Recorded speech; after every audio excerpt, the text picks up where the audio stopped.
Hello everyone, Warrington here, and welcome back to Thrones of Britannia.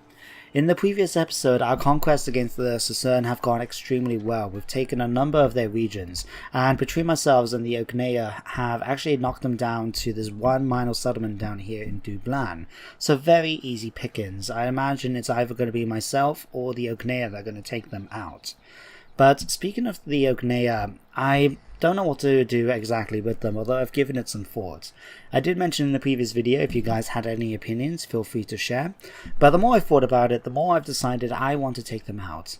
Not only to realise Eric's dream of becoming King of the North, but also for more practical reasons, such as the fact my territory is now split in a way because of them. So we pop on the map here, you can kind of see what I'm talking about. So my territory is the white, it spreads across the land here and comes down on this side, while the Mechanolith have now got these territories and probably will take this one out if I don't get there first. Which is a problem because while we have technically splitted their domains, they don't seem to have much of an issue with marching across my lands, yet if I do it, there will be diplomatic problems between us. So what I've decided to do is just take them out. Now, if I remember right, they did have at least one army down here, did they not? No, they have actually got two. They've got one down here at Sconnan and one up here in Duduin. So, in fact, my army is larger. We've got a 17 stack and they've got 15 and a 14 and they are apart. So we could go after them singly, one on one and actually take them out. That does sound appealing because we can do that. Take the territories they have taken from down here and establish our borders with the Stratclut, and then march upwards, continuing then to take out things like Ducaden, Dunecdane, continue then through here and then to Wasmacad and march our way up then through their territory. So I quite like that idea. So we will have to sort out. The thing is though, do I want to actually try and take them out now or do things the proper way? Now the proper way requires me to actually do it through dropping our alliance, waiting 10 turns and then attacking them. But if I can attack them now, then we can get them where they're unprepared. Especially since they've been busy trying to take out some of these territories and that. And they don't look like they're actually at that full strength. So can I have a look? No, I cannot. You know what? Screw it. If we pop on here a second, our trustworthiness is steadfast. So we could actually knock this down if we go after them white now, but on the other hand, it will go back up. So you know what, we are going to be nice, we're going to send a messenger, so to speak, to let them know that we are cancelling the alliance with them, and then we'll go after them in a second then. So let's cancel this. Okay, so with that done, the other two things I wanted to address was one of the comments left in the previous video by Roy Grutchfield, if I got your name right, did to give me a good suggestion. He suggested in order to get some more money coming in as well as increase my level of tributes, is to actually send maybe a general, maybe a couple units with him or just by himself, and go down and raid and sack some of the minor settlements that happen to be on the coast. That way then I can get more money coming in, I can increase my tributes, and also in a way increase the experience and that of a commander. So I was doing that for someone like Harkon, my son, who is a gifted commander if nothing else. Sounds like a good plan, and as long as I choose targets which are going to be isolated or not that big a threat, so I don't have to worry of having like 20 stacks coming up from the south somewhere, that could actually work out pretty well. So I'm going to remember to do that. In fact, I did see on the notifications just before we moved over that Harkon is now available for duty again. So, but I don't really want to risk my son. That's the problem. So I'll tell you what, let's pop on here a second. Let's have a look. It will cost me some money if I wanted to get another commander, but what are you? +2 commander, born commander, and a champion rider. You know what? I don't want my son to actually get worse. I don't want to run the risk of him dying, but he is, he's reasonably commandable, and he is getting more loyal. So yeah, you know what? Harkon, you can do the job. Sure. So you're going to wait here a little bit. We're just going to have him getting a bit more supplies going off, and then we'll send him off into some of the more southern regions and see who we can track down. So that's that bit. The other thing I wanted to check out, in fact, let's do that now before we start moving around. Because, oh no, let's do this. We do have some spare food, so we're going to make sure now to get some more units for this army. So let's have a look and see what we can get. I definitely want to get some melee cav, because that way then we can have a unit on each side going around on the flanks. We've got a good number of axemen, we've got spearmen for the flanks. Let's go for another unit of Norse warriors, that way then we can have a second tier ready to move forward. Okay, let's do that. We have no money, so let's just go after... No, actually, let me do this while I remember. Now, last Thursday there was an update for the game which required me to... which changed a number of things. They made buildings more expensive and stuff. But I do know that it's actually changed some of the victory conditions. So let's pop on here so quickly and have a look-see. No, it's actually stayed the same. If I remember right in the patch notes, it did say that basically they got rid of this requirement to take Dublin, and I think they increased the number of ports that we need to get instead. But maybe because this is an old save file, that's not going to change the campaign requirements halfway through a campaign for me. So that's nice to know at least. But yeah, so my campaign, for anyone else who's playing as one of the Viking Sea Kingdoms, my victory conditions are going to be a little bit different from yours, I'm sure. Anyway, we've now done this, so we've got 19 stack. Let's send them off to these guys. Yes, we have taken the hit and we've now become untrustworthy, but that will recover over time, it'll be fine. So that's now failed. Our army come down here. You know what? We're just going to auto-resolve this. The balance bar is very much in my favour. So let's auto-resolve. And let me see. They do have a number of skirmishers and skirmisher cav, probably on par to my archers. So you know what, let's just go balance. And easy peasy, lemon squeezy, we took them out. Did take a few casualties though, a little bit more than I would have liked perhaps, but we'll be able to take them back with replenishment as time goes on. So let's go ahead and occupy that. Okay, I managed to defeat Grutton, the commander of the Odin's Fury. Okay. Replenishment should be going okay. It's going to take a number of turns, but we'll be okay, I'm sure. And it means we can go after Senwigmont next time. Might as well take it because it's right nearby. I don't know what the army here is going to do. If they want to try and attack me, the only option they got, apart from marching through their land, is actually to go against Skoan, which is a major settlement. It's in the middle of getting its garrison back, but it's still going to require them to wait a turn to get the siege equipment, which will be more than enough time for me to actually get back and kill them. So we'll make sure to do that. In fact, Skodin, how are things with you?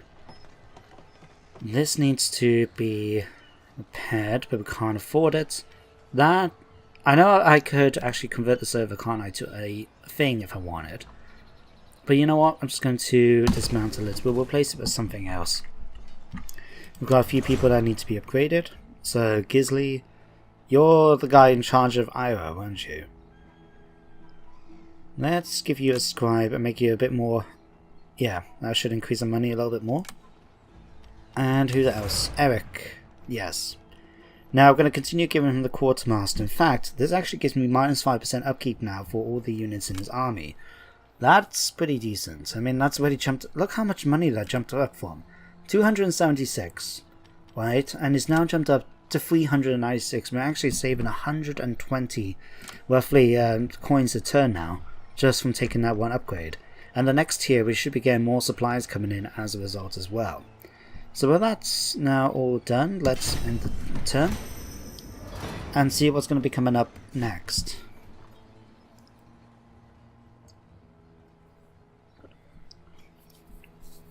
Now what I wanted to ideally happen is to have that Ogneo army come down here and take Dublan, is it? Dunblan?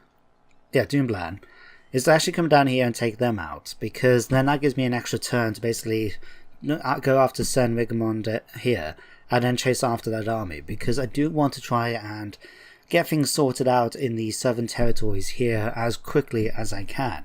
I don't have the money really to actually maintain another army further up north, and the quicker I can get things here, the more quicker I can get up to their home province with my army in order to eliminate them from the campaign. Now I did just notice, in fact, they must have got a couple of units in order to get up to 17 just then, but they've dropped it back down now, so whether they've merged some of their troops or They just disbanded some of them, and I've now knocked down to 13 instead of 15. That's going to make things easier for me, in all honesty. So, but once we take them out, I mean, I could go start marching after them now. It will take, what, 2 turns? Yeah, to get there. But I'd rather go after Sen Rigmon because we're in the area anyway, and I'd rather not have to try and take the extra turn to march back down here in order to take this, where I could just do a circular route and go after all their territories. So let's go after Sen Rigmonid. Let's occupy it.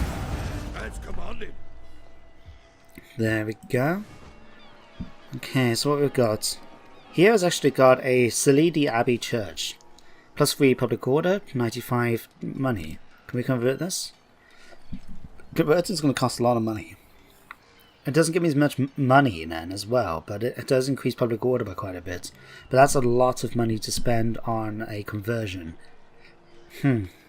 May have to bear that in mind. What we can do in the meantime, let's get my army a little bit larger now. And let me see, let's get another unit of Axe troops. Use more orders. There we go, full 20 stack. Okay, so that's you sorted. Harken, I'm going to be nice. Can I give you a couple units before we head off? Yeah, let's just give you some cheap units. We'll give you some levies. I know we can't recruit any of these ones. Let's cancel that a sec. Let's go after some of these. Just a few units, nothing major.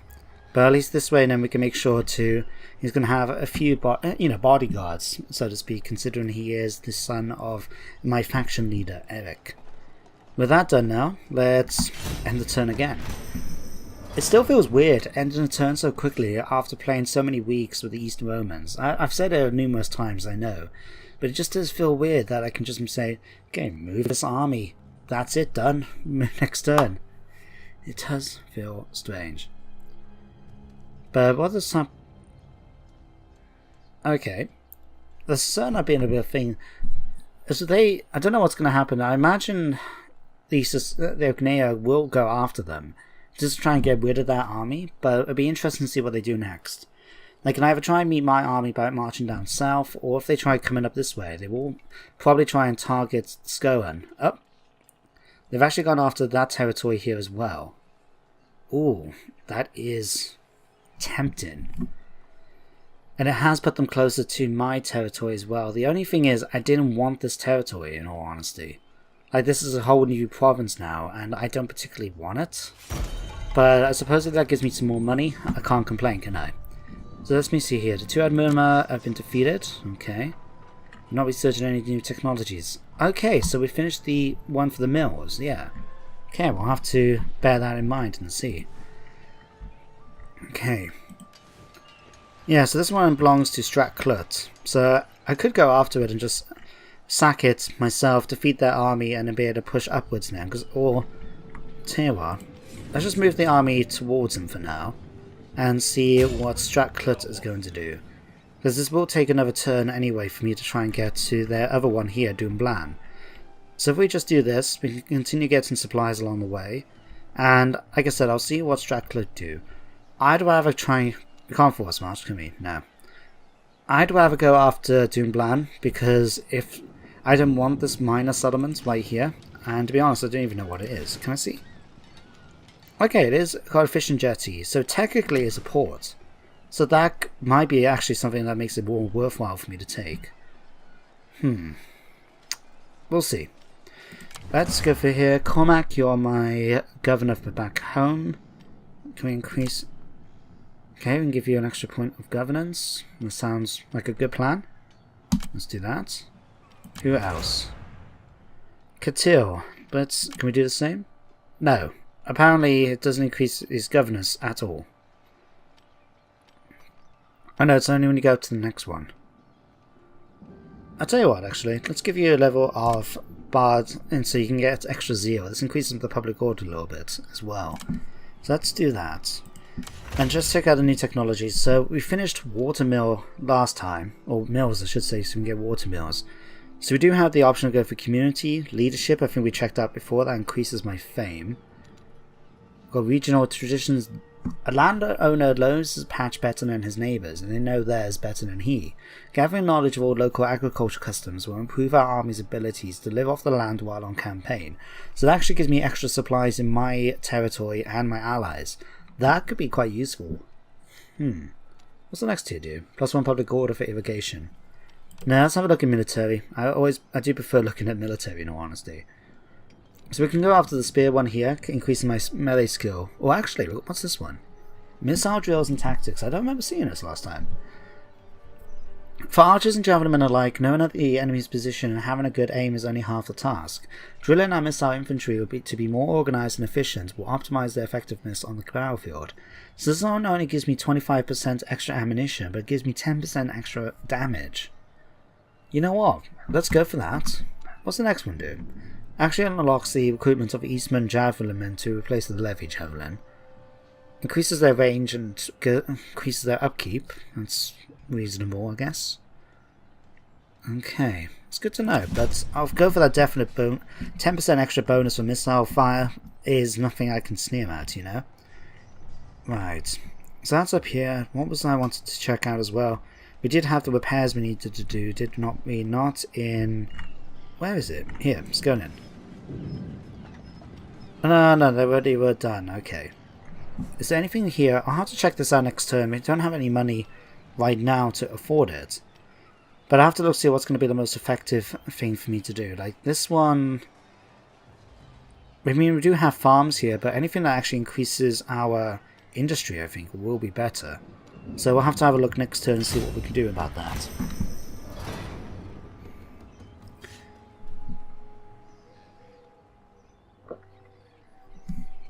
It just occurred to me, in fact, after drinking my tea then, a possible reason for why this army is actually getting reduced is that possibly they're building an army up in the north, like, because obviously they need food in order to keep armies going. It could be that what they've done is reduce the number of units here so they can, unburden the food. That doesn't make sense, does it?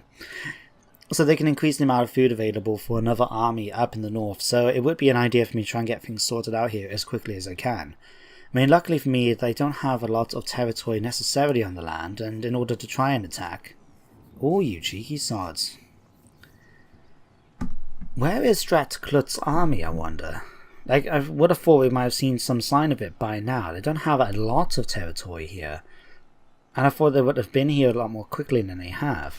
I mean, I suppose it does give me the handy thing then, that we can actually go after them and sack a lot of their territories in the process along the way. How's this? When news comes that Irish Longfort has been taken, you wonder the weakness of your cousins over the water.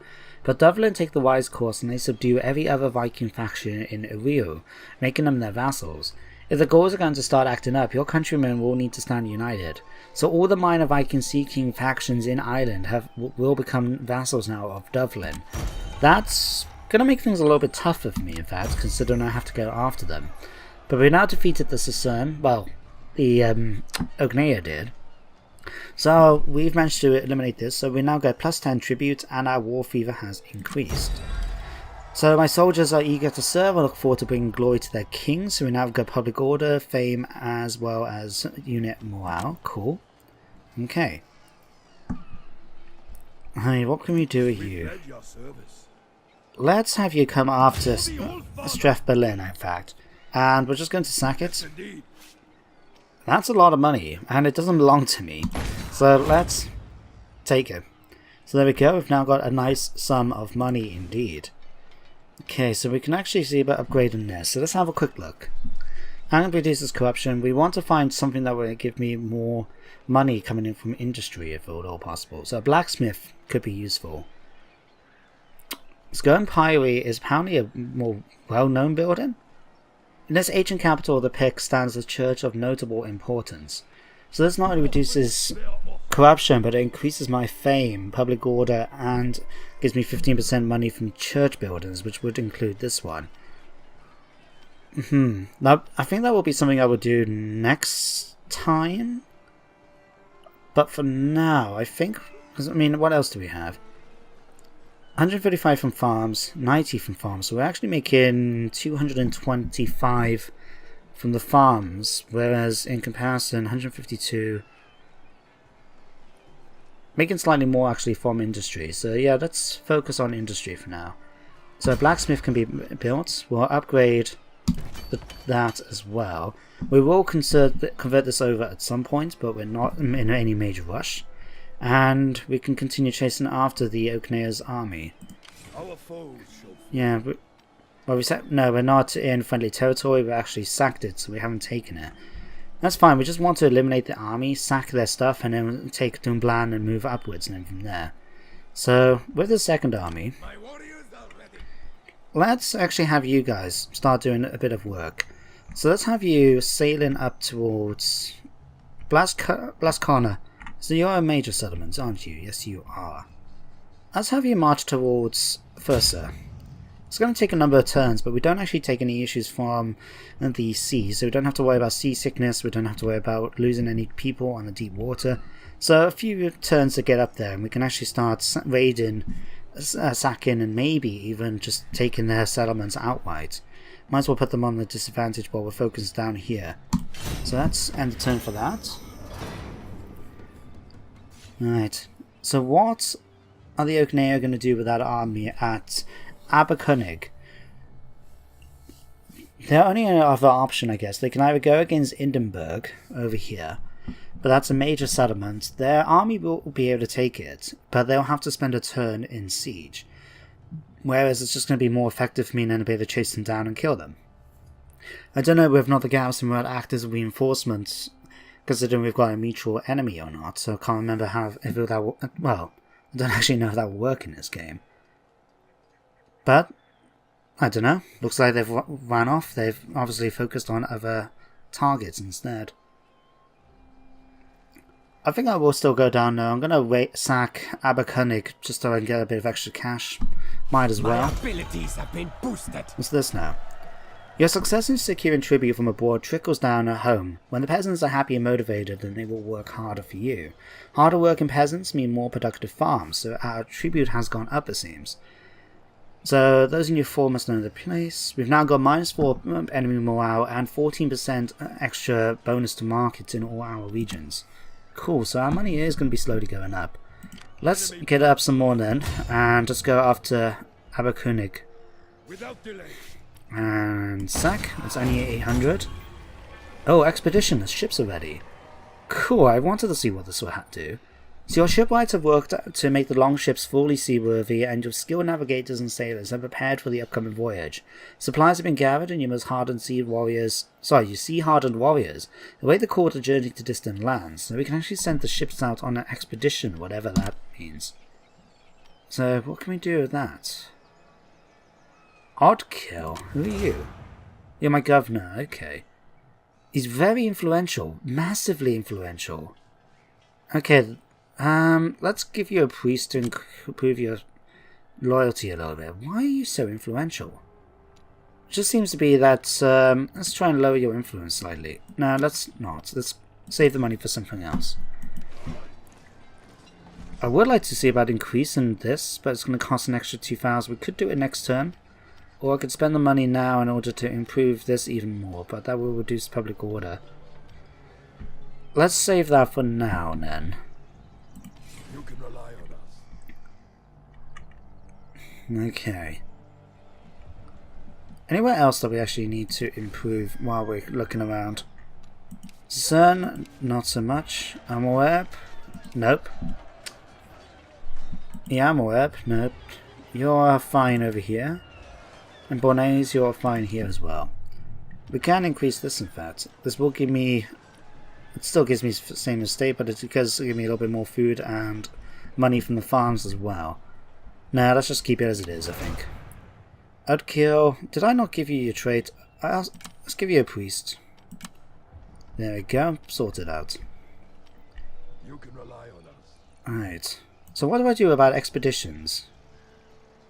I have no idea. Like, is there a thing I'm supposed to be able to do? Or can I tell... I mean, I have no idea how a expedition works. It just says send the ships out on expedition. Is there something maybe over in my home province?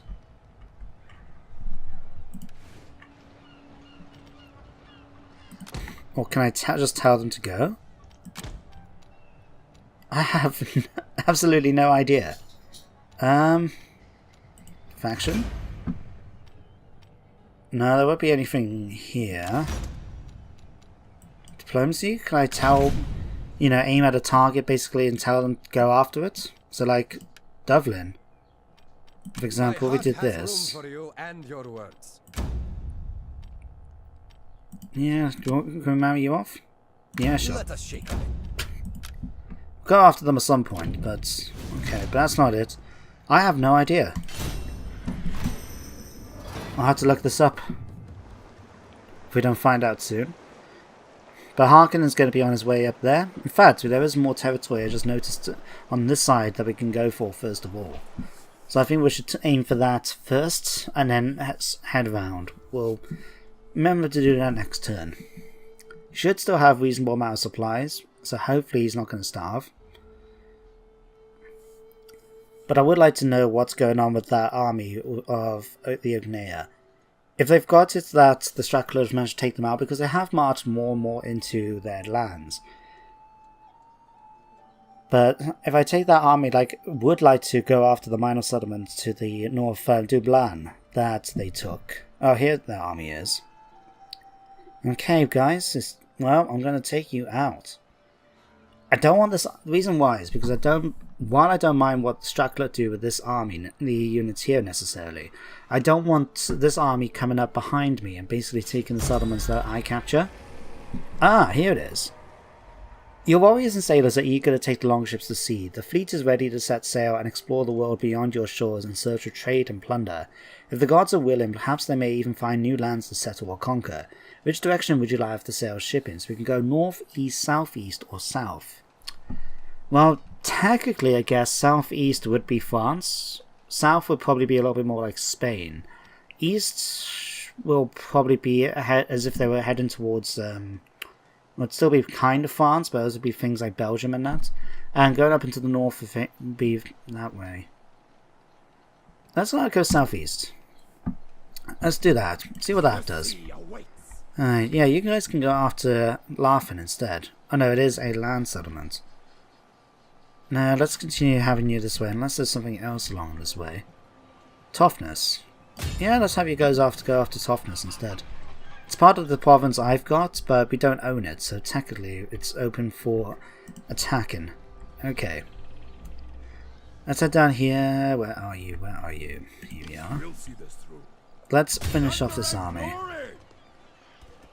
Okay, luckily we did have the thing where they were actually garrisoned, but luckily for me they're not anymore. So let's go after them. They are very weak. To be honest, it's not even worth me fighting. It's because, yeah, there's just so, they outnumber them nearly 2 to 1. But there we go, they're dead anyway now, and their king is as well. Because you can just about make up the the crown around his head. So let's take on warriors. We could have gone through the ransom them back in order to try and get some more money, but I'm not going to. We'll just have you guys now going after Dunblan. I may have a look to see about. No, I'm not going to have them sack these because we've already done it. I'm not going to get a lot of money from them if we do. So, fact. Galgolden.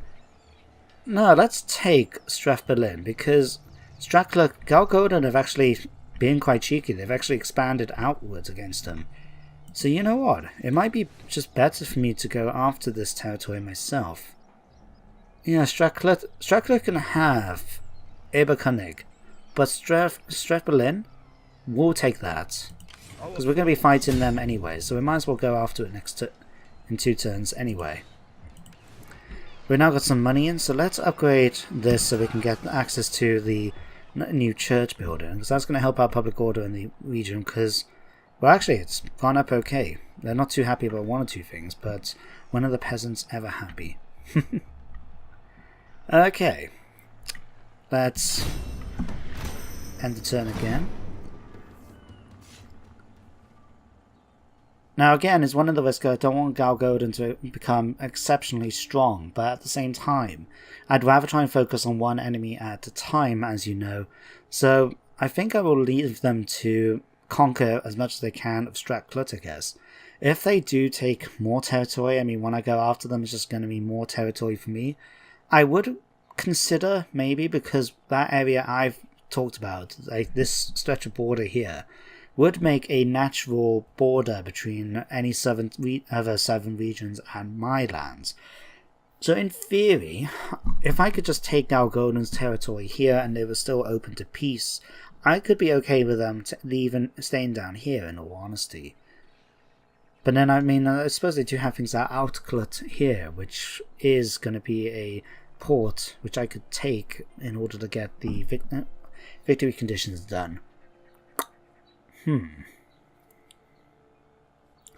Something to think about.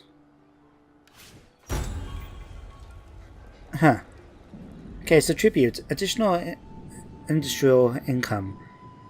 So the same industry is its own reward. They are wrong, of course, as our coffers aptly demonstrate. So we could actually pay some tributes. We lose 30 tribute, but we get cultural benefits, which will give me plus 30% industry to all my regions for 10 turns. Or we can actually withhold the tributes. You know what? Let's pay the tributes. There we go. The High King of Ireland is asserting his authority. He has looked around him and decided to take one of the smaller and less powerful kingdoms in Iriu as a vassal of Midi. And as he is High King, they have not had much choice in this. So they've actually vassalized a minor kingdom. Good to know. Strong gales are ravaging this province. Many homes have already been destroyed, and it will be difficult to erect new ones during the storm. So for 4 turns, we've now got a windstorm happening somewhere. So it's going to cost 25% extra to actually do some stuff, and we've got some damaged buildings. Let's have a look. Okay, so here we need to repair some. Luckily, I'm not planning to actually spend any money up here and try and do anything like that. But I think now will actually be a good time to end today's episode. So far things have gone well. We've managed to take out the main Oaknea armies. I'm in a position now we can actually start going after some of their territories right here. And it actually looks like the Britons' Revenge have decided to come after Eberknonig, which is fine. They're happy to do that.